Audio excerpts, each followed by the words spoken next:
JEE news కు స్వాగతం. నా పేరు జాహ్నవి. ఇక వార్తల్లోని వివరాలు.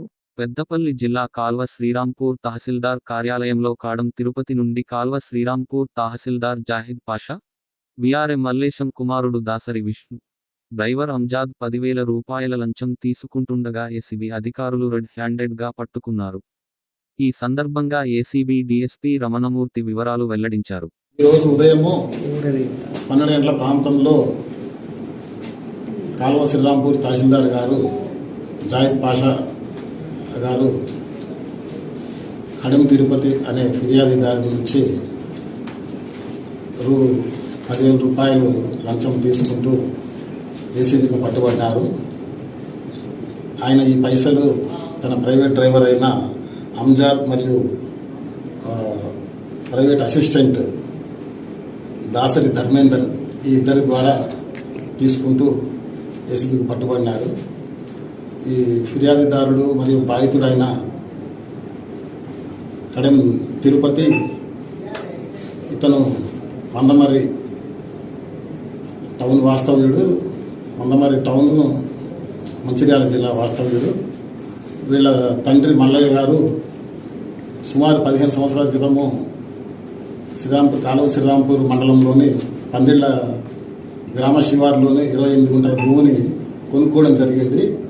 అటు భూమిని మ్యుటేషన్ కోసము ఇంకా 2 సంవత్సరాల నుంచి ఈ ఫిర్యాదుదారుడు కాల్వ శ్రీరాంపూర్ మండలం చుట్టూ తిరుగుతున్నాడు. ఈ పని కోసం తహసీల్దార్ గారు ఆల్రెడీ గతంలో 50,000 రూపాయలు లంచం తీసుకున్నారు. తీసుకుని కూడా పని చేయకుండా రిజెక్ట్ చేయడం జరిగింది. దాంతో బాధితుడు ప్రజాబండ్లు కలెక్టర్ గారిని దరఖాస్తు చేసుకోవడం జరిగింది.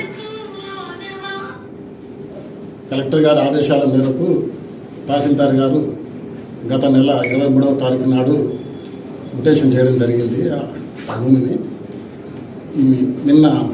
మొన్న తహసీల్దార్ గారు తన ప్రైవేట్ అసిస్టెంట్ల ద్వారా ఫోన్ చేసి పిలిపించి పని అయినందుకు గాను ఒక 10,000 రూపాయలు ఇవ్వాలని చెప్పి డిమాండ్ చేశారు.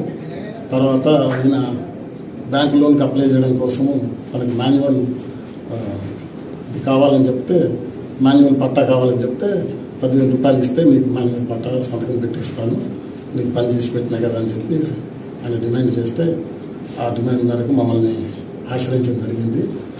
ఈరోజు మేము పథకం ప్రకారము వాళ్ళని తహసీల్దార్ గారు 10,000 రూపాయలు తన అసిస్టెంట్ ద్వారా తీసుకుంటుండగా జాహిద్ పాషా కాల్వ శ్రీరాంపూర్ తహసీల్దార్ గారిని పట్టుకోవడం జరిగింది. ముగ్గురు నేరస్తులని స్పెషల్ కోర్టు ఏసీబీ కోర్టు కరీంనగర్లో హాజరుపరచడానికి మేము అరెస్ట్ చేసి తీసుకొని వెళ్తున్నాము. కేసు పరిశీలనలో ఉంది. బాధితులు మాకు మొన్న సంప్రదించారు. బాధితుడికి ఫోన్ చేసి ప్రైవేట్ అసిస్టెంట్ ధర్మేంద్ర ఫోన్ చేసి రమ్మని చెప్పడం జరిగింది. వచ్చి ఫోన్ చేసి ఇట్లా సార్ 10,000 రూపాయలు తీసుకురామంటున్నారు అని చెప్తే మాకు సంప్రదించింది. వచ్చి మాకు దరఖాస్తు ఇస్తే మేము ఇక మా ప్రొసీజర్ ప్రకారం